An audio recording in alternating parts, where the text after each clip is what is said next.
Today on Biblical Higher Ed Talk, I sit down with Carol Dibble, Chief of Staff and Director of Communications for ABHE, to talk about the importance of practicing excellent hospitality.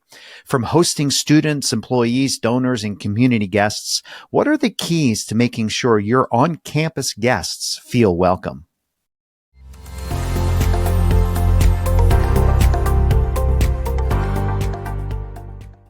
Thank you for tuning in today. I'm your host, Philip Dearborn, president of ABHE, and I have been looking forward to this episode and for you all to meet. A lot of you already know Carol Dibble, who's my guest today, but if you don't know her, she is ABHE's Chief of Staff and Director of Communications for ABHE.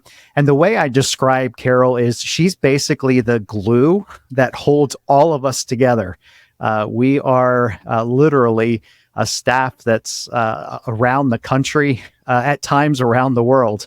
And Carol does such a fantastic job in our Orlando office, kind of keeping everything together and making sure that at least Dave and I are behaving for the most part. But if you've been to an event at our Weber Conference Center or even at our annual meeting, you've experienced the excellent hospitality of Carol Dibble. And so what I've done, I've actually invited her in to talk about this issue of hospitality. Many of you have experienced it, but I asked her to just kind of pull back because she's been at this for a number of years. And a lot of our listeners, you host events on your college campuses. You have many guests, probably on the daily basis. So I was thinking that having Carol kind of talk about what she does in the context of ABHE could be helpful for you at your institutions as you're hosting the various guests that come onto your campus. So Carol, welcome and thank you for joining us. Thank you, Philip. You are too kind, but I love working with you and Dave. So thanks for having me on. Absolutely. And Carol is in her 26th year at ABHE. And we joke around, she started when she was just a young child. So we won't do the math for the sake of this. Yeah, that's right. That's right. So we're going to get into some very specific questions about hospitality. Before we do that, talk to us about kind of a defining moment that really set you up for what you do at ABHE, kind of in your personal life that kind of propelled you forward. I'm going to start way back in my early 20s. I had the privilege of being discipled and mentored by a special woman who worked with the youth at my church. Her name was Priscilla Wilson, and she poured into me for a few decades. I was very close to her family, and we just did life together. She has since gone to be with the Lord, but Pris was the queen of hospitality. She hosted countless gatherings at her home, and she always made it look so easy. She always had a hug for all who walked through her door, and she made everyone feel welcome. And it wasn't until I started actually helping her get ready for such gatherings and events that I realized that not only was it fun, but it was also a lot of hard work. I had no idea how much it took to pull off an event and still have a smile on your face when it came time to execute it. I learned from the best, and through it, I learned that I loved doing hospitality. And little did I know that that my time with Pris would shape me for what was to come here at ABHE. Yeah. And we often hear stories about how she was so influential in your life at a critical age. And it's a great reminder for all of us in the people that we have in our lives that are discipling, that we disciple, that we encourage along the way. You never know the impact of what one person can have. And it sets a trajectory forward. And like you said, we lost her too soon. But the impact that she's been able to have continues to live on even today. And if you're ever in our office, my office specifically, there's a picture of the chapel at Callaway Gardens. Tell us about that picture. Yeah. So Pris left such a legacy, as you just mentioned, and we we would go to Callaway Gardens about once a year because we both loved nature and being outdoors, and so we would kind of just use it as a getaway to get alone with the Lord and just be with each other. And so this one actually, it was the last time we were at Callaway before she passed away. And I love to do photography. And so I was out shooting photos of the chapel, which is in the woods. And so while I was doing the photography, Pris was in the chapel having her devotions. And so that photo is very meaningful to me because it always just brings back, who she was. And she loved the Lord so much. So yeah, it's a very special memory. Yep. So she loved the Lord. She loved hospitality. She loved serving other people, and so now she's kind of living through you in that sense in the work that you do at ABHE. So we're gonna talk about it. And we're gonna pull some best practices out of it. So share with us at least one funny story that you've come across, at least or interesting story from your own experiences with hospitality. Yeah, there's a few that have happened over the years, but one that happened many years ago, I was talked into going to a dreaded singles retreat, which I just hated going to anything like that, but I went ahead and went.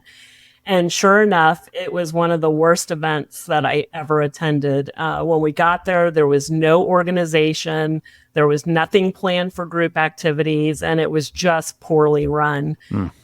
People were making up stuff to do. That's how bad it was. Wow. And the only thing that was planned was the teaching time. And so it was then that I vowed I would never be a part of an event where people would have to figure out, where are you supposed to go? Where are you supposed to be? And for sure, it was a prime example of what not to do. I guess that wasn't necessarily a funny story, but it did make a huge impression on me. Yeah, well, it illustrates how when something is done poorly, the kind of taste that it leaves in your mouth, leaving it. And it was already something that you were not wanting to do. And then after the experience, you probably have never gone to one since, right? Nope. because of how poorly it was run. Exactly. So you've been in hospitality for the majority of your professional career. Reflecting back over those 25, 26 years at ABHE, how are things different today than when you first started with hospitality? Night and day. Well, in the early days of doing conferences, we didn't have our own space, and we used local hotels to host our meetings. And they had a real corporate feel to them, and we were limited in, what we could do or what we could serve. You know how it is when you go to a hotel, you have to follow their rules. And today, we have the privilege of having the Weber Center for Leadership Development at the ABHE offices. And we've been able to create a space for our gatherings that's warm and welcoming. It's an environment that allows guests to learn, to network, and most of all, hopefully leave encouraged. At least that's our goal. Yeah. And there's a great illustration here. And a lot of places have limitations as to where they can have events. And especially with if a CFO is involved in the process of maybe even looking at the numbers of the cost, I think specifically of ABHE's facility, it would be a bit cheaper if we decided not to have the Class A office space that we have, the Weber Center that we have, and have events in a hotel. But there's all kinds of background costs. Every time you go into a hotel setting, it's a brand new setting. It's who you're working with. It's a space. Right. You got to figure out that space. How can you work with it within ABHE's context? And to have that Weber Center, God blessed us in amazing ways through the work of Peter Tegg, one of our former presidents at one of our institutions, to raise the necessary dollars. And it was a significant amount of money that went into that space. And if you've attended, or if you're thinking about attending any of our conferences, that's that space. And it seats easily 40 or so people, and we've turned it into a Zoom room. And there's a lot of it's a great space. You can do so much with it, depending on what the group is. It really is a great space. Yeah. And we'd also like to say, if you're a member of ABHE and if you're thinking about wanting to have an event, we've hosted a couple board retreats from some of our institutions in our space. It gets used a lot, but if we have openings on our calendar, we'd love to put that out there for anybody who'd like to use that space. So we're very intentional about practicing excellent hospitality. You are the one that gets it done. Dave, Lisa, and I kind of pretend like we know what we're doing. But at the end of the day, it's you who's getting it done. Why is it so important that we put such an emphasis on excellent hospitality? Yeah, for me personally, I've been to my share of events where I was just a number and walked away wondering if it was worth my time. And we want everyone who walks through our doors to feel cared for, and that the event was well planned and shows that a lot of thought went into the details. We view hospitality as a spiritual endeavor. It's our spiritual service to Christ. And while our program is a priority, it's our goal to do everything with excellence. And that means everything from signage to homemade goodies to fostering a spiritual community. It's not always easy. It can sometimes seem like a thankless job. However, we have received feedback repeatedly about how those details made a difference in the overall experience. Yeah, it's the little things, right? It is the little things. Yeah, Yep. and you mentioned it with your experience with Pris, just observing her.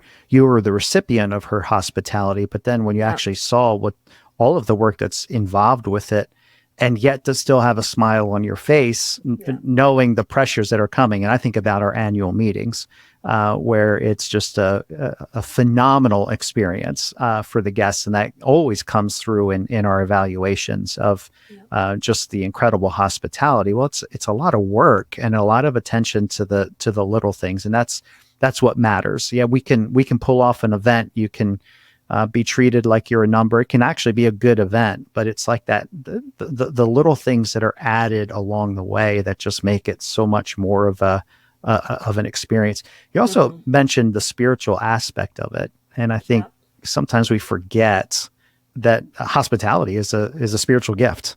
Absolutely. Yeah. And it's neat to have you in a position where you're able to practice what God has given as a gift of hospitality to the people that you come in contact with. And when I first started, I didn't even know that.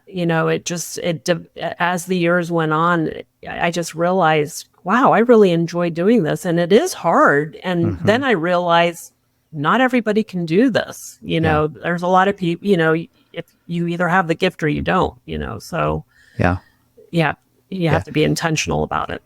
Yeah, and I'm trying to convince you also have a spiritual gift of leadership, but that's a different subject for a different day, another episode, maybe a year from now. How about it, Carol? One thing at a time, Philip.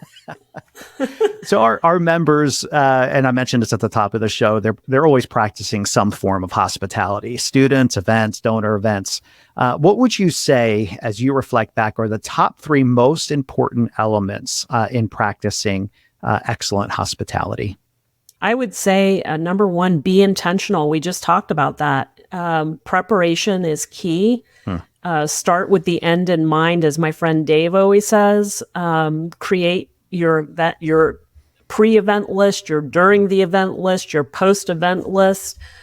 Being prepared helps when the unexpected happens, like technology issues, or a creative presenter who gives you last minute changes, or a caterer who doesn't show up when they're supposed to, or a hurricane grazes your event, which all of those things have happened to me. Yeah. And being intentional and being prepared, that's what gets you through the tough times. Yeah. And just, I'll stop you right there. And just that practice of starting with the end in mind is so powerful. And that's how we treat a lot of our events, just to say, okay, as a result of this event, what do we want the experience to look like? What do we want our participants to take away as a result of their time with us? And then you kind of build around that. Exactly. I would also say be creative. While we have our basic structure for hosting an event for all of our events, I personally like to add different elements depending on what the conference is, to add the personal touch and keep it fresh. Good stewardship with the limited resources we have is also a consideration. It does not take a huge budget to have a great event. And that's where the creativity comes into play. And we've had to do that a lot. Yeah. How have you avoided personally, like we've done, I don't even know how many conferences in the Weber Center over the last 10 plus years. It's got to be hundreds, dozens, hundreds of events. How do you keep it fresh from it not just being, okay, so you talked about being creative for the participant, but you as the planner, like how do you keep it fresh for yourself? You know, for me, sometimes it's knowing who's coming to the event. You know, there are different people who come to the event that are familiar faces that I just love doing stuff for them, you know, and everybody else gets to benefit from it, you know, but that's how I keep it fresh. And I love to bake, you know that. So it's always fun to make goodies and, you know, and see people enjoy them. And I think that's one of the things we're known for is we don't buy store-bought desserts and things like that. We pretty much make everything, and it's different. It brings a little bit of a homemade touch or homemade element to a meeting. Yep. So intentionality, creativity, what else? I would say be inspiring. You never know. We talked about this. You never know who's going to walk through your doors. From the space that you've created or what they bring with them, and we've had people who have walked into a meeting carrying something very heavy, and just by us practicing our hospitality, it is amazing how it has touched them, how it has allowed them to speak freely and ask for prayer, and for us to be able to pray for them. So you never know who's going to walk through your doors. Attention to detail goes a long way. Celebrate with those who have worked with you to make the event a success. And we often do that. We'll often, you know, go take people out to eat who have helped us and who have volunteered their time, or some of the staff who have jumped in. Take time to pray and thank the Lord for the opportunity to serve, because that's what we're doing. We're serving. And I've been a recipient of this, and I've also done this, but write thank you notes to those who have helped you pull off the event. It makes a big difference. It does. You mentioned, and it's so true, I've experienced it myself when we're hosting an event and people are coming in. One of the assumptions you make is everyone's coming, you know, kind of blank slate. They got nothing going on in their life. They're coming into Orlando. Why wouldn't you want to be in Orlando? It's a beautiful place, a beautiful facility, but they're coming from context, whether it's professional challenges that they're experiencing, personal challenges, and in their work context or in their family context. And one of the side benefits, which I think is a main benefit of practicing good hospitality, is you create an environment where it's like, okay, I feel welcomed here. It creates kind of a safe space for some of those conversations to happen. And I've seen that. And we've had some of the richest times of prayer, of encouragement. When people have come in, they feel welcome, they feel part, they don't want to leave. And that just kind of creates that feeling of being at home in a professional context, but then also being able to have times of just rich conversation. Absolutely. And so I think people, when we look at the evaluations, we see people that have, they like the hospitality. And second behind that is networking, where we create that environment where they feel safe to make those connections. So I don't think it's an accident that those are the top two pieces that come through our evaluations, and we're definitely linked together. Indeed. Yeah. Anything else that you'd say would be some important elements to practice? You said the little things like writing notes and encouraging people along the way, not forgetting to celebrate. I say too, publicly just expressing thanks publicly, because a lot of work goes into it, and not that that's what you're looking for, but affirmation, it helps, it really makes you want to do your very best, So lots of kindness. Yep. Yeah. And that's a great reminder for people who are hosting events. If you're a president at your institution, you probably have an events team or an events person that kind of takes lead on that. When was the last time you said thanks for all of the work that's done behind the scenes? And it is amazing how inspiring just a quick word of, hey, we really appreciate the work that you do. It goes a long way, especially those who practice the gift of hospitality. They're not doing it for the pat on the back. But when you're able to do it, it just encourages them and affirms them in practicing their spiritual gift. So we talked about the good things, some important elements. Talk to us. What are 3 mistakes that you've seen folks make when it comes to hospitality? So the opposite of what we just discussed is also true to the downside of hospitality. That's poor planning, not thinking through the event well in advance so that good preparation can be made. Lack of attention to detail, because the attention to detail, that's what gives the edge of excellence, right? And so if that's missing, you notice it. And I would say probably the biggest mistake, in my opinion, would be a poor job person match. Yeah. For example, asking someone to lead in hospitality when it's not their gift or they're not prepared to do the hard work. This can make planning and executing an event miserable. And I've been there. I've worked with people like that. And it's just when you're not in step with the person who's walking with you, it can just be a nightmare. If you don't have the gift of hospitality, I would appoint someone who can help you with that, that does have that gift. And it just makes, like we just said, it makes all the difference in the world. Yeah. Misalignment of personality, gifting with position. It's the old saying of having people in the right seat on the bus, right?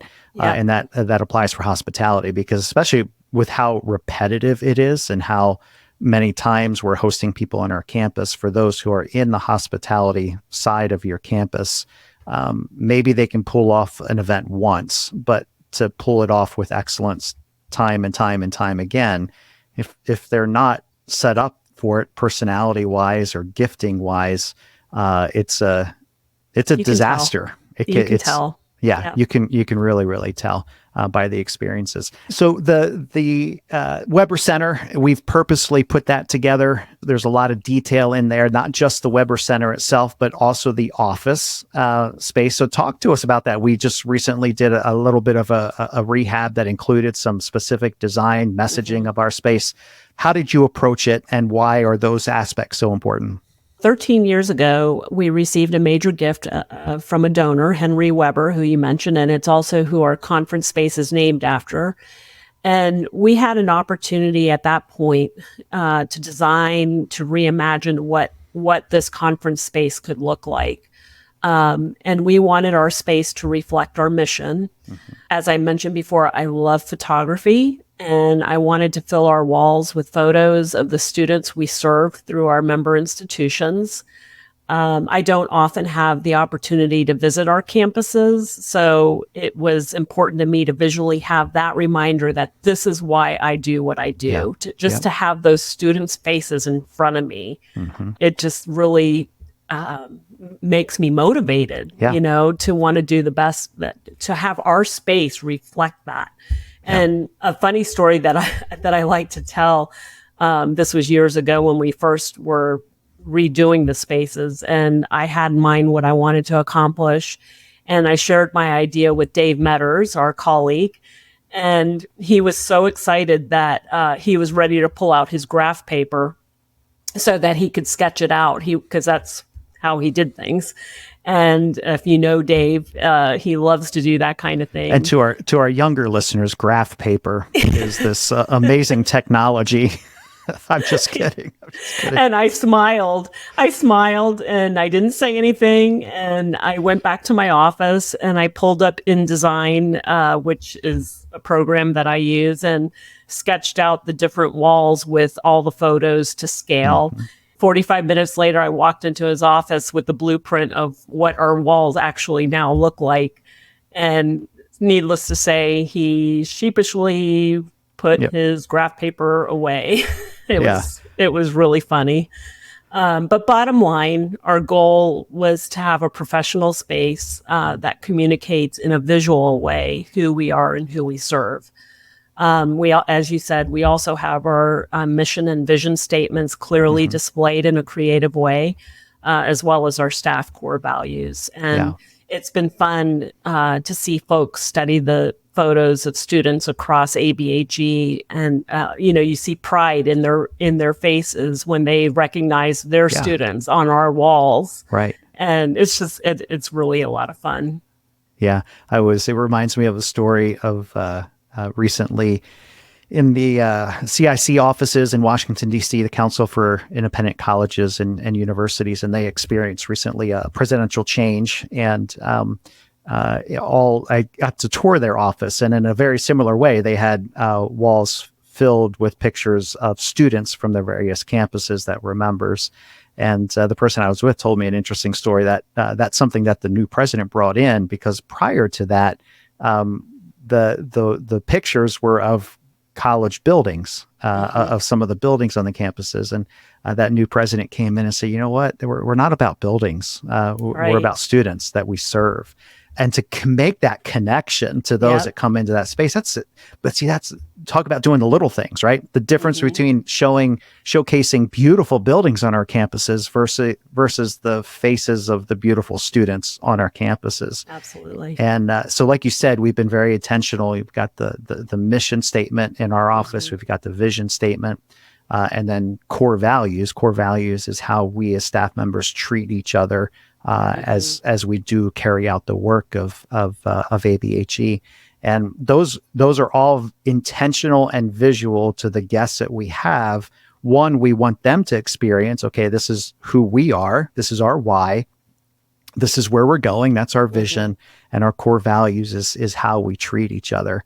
So we do it for ourselves, but then also as kind of an example for those that come in, so that they can have those ideas that perhaps they can incorporate that into their campuses and visually display what they see as valuable at their institutions. Well, Carol, we're getting to the very end of our podcast. You've been very helpful in reflecting back, and I just want to say thank you, the listeners who know you and have experienced your excellent hospitality. On behalf of all of them, thank you for the work that you've done over these years of practicing that spiritual gift of helping people feel like they're welcome, so that they can engage with us on whatever conference it is. So thank you very much for the work that you do. Well, thank you, Philip. I mean, hosting events and doing hospitality for ABHE has been one of my greatest joys. And people are so kind in their feedback. And it has been one of the most humbling and rewarding experiences of my life. And I just love doing it. And I love working with you all. And we look forward to the next 25 years of faithful service to ABHE, Carol. Thank you, Philip. Until next time, stay kingdom focused.